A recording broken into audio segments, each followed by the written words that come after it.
మిత్రులారా ఇవాళ ఆలోచన చేయండి. 10 ఏళ్ళు వాళ్ళ చేతుల్లోనే ఉన్నది.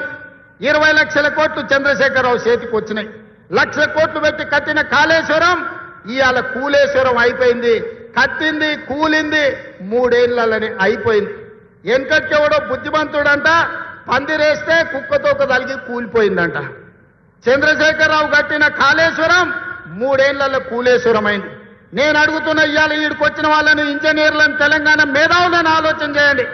60-70 ఏళ్ల కింద మేము కట్టిన నాగార్జున సాగర్ ఎట్లుంది, మేము కట్టిన మూసీ నది ఎట్లుంది, మేము కట్టిన శ్రీశైలం ఎట్లుంది, మేము కట్టిన శ్రీరామ్ సాగర్ ఎట్లుంది, మేము కట్టిన కల్వకుర్తి ఎట్లుంది, భీమా ఎట్లుంది, నెట్టంపాడు ఎట్లుంది, కోయిల్ సాగర్ ఎట్లుంది, జూరాల ప్రాజెక్ట్ ఎట్లుంది. మాట్లాడదామా, చర్చ చేద్దామా? నాగార్జున సాగర్ కట్ట మీద మేం కట్టింది ఎట్లుందో మీరు కట్టిన మేడిగడ్డ సుందిల అన్నారం పోదమా?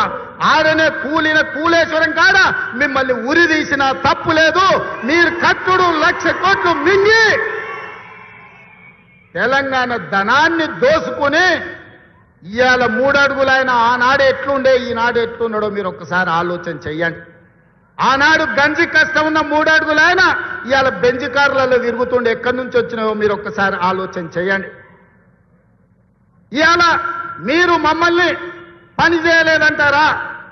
ఇవాళ తుంగతుర్తికి పెద్దలు ఉత్తమ్ కుమార్ రెడ్డి గారు చెప్పిండ్రు, దేవాదుల నుంచి ఇక్కడికి నీళ్లు తేవాలే ప్యాకేజ్ నెంబర్ 6 నుంచి అని ఈ వేదిక మీద నుంచి నేను మాట ఇస్తున్నా. తుంగతుర్తి శాసనసభ నియోజకవర్గానికి దేవాదుల ద్వారా గోదావరి జలాలను తరలించి మీ ప్రాంతాన్ని సస్యశ్యామలం చేసే వరకు మా ప్రభుత్వం విశ్రమించదు. మేము ఖచ్చితంగా పని చేసి చూపిస్తామని నేను ఈరోజు చెప్పదలుచుకున్నా. ధర్మారెడ్డి కాలువ కావచ్చు, పిలాయపల్లి కాలువ కావచ్చు, బునియాది కాలువ కావచ్చు, SLBC టన్నెల్ కావచ్చు, ఆనాడు మేము మొదలు పెడితే నువ్వు పూర్తి చేయలేకపోయినావు. ఏట్లో రాయి తీయ కూట్లో రాయి తీయలేనోడంట ఏట్లో మునిగి పెద్ద బండరాయి తీస్తాడంట. ఈ మునగాడంట గోదావరి జలాలు తుంగతుర్తికి తెస్తాడంట. 10 ఏళ్ళు మన గడ్డి వీకినవా? ఫామ్ హౌస్ల దొర దగ్గర గాడిద పని చేసినావా అని నేను అడుగుతున్నా. 10 ఏళ్ళలో ఒక్కరోజైనా ఆలోచన చేసినవా? తులసి వనంలో గంజాయి మొక్కలాక ఆడొక్కడి గెలిచి ఏకలింగం ఏందేందో మాట్లాడుతున్నాడు. ఆ కాంగ్రెస్ పార్టీ కార్యకర్తలారా మీరే చూసుకోండి. ఆ ఏకలింగంను ఇవాళ ఈ నల్గొండ జిల్లా తులసి వనంలో ఒక గంజాయి మొక్క మొలిసింది. పక్కనే వచ్చేసారి కూకటి వేళ్లతో నా గంజాయి మొక్కను బీకే బాధ్యత మీదే అని చెప్పి నేను ఈ సందర్భంగా తెలియజేస్తున్నా.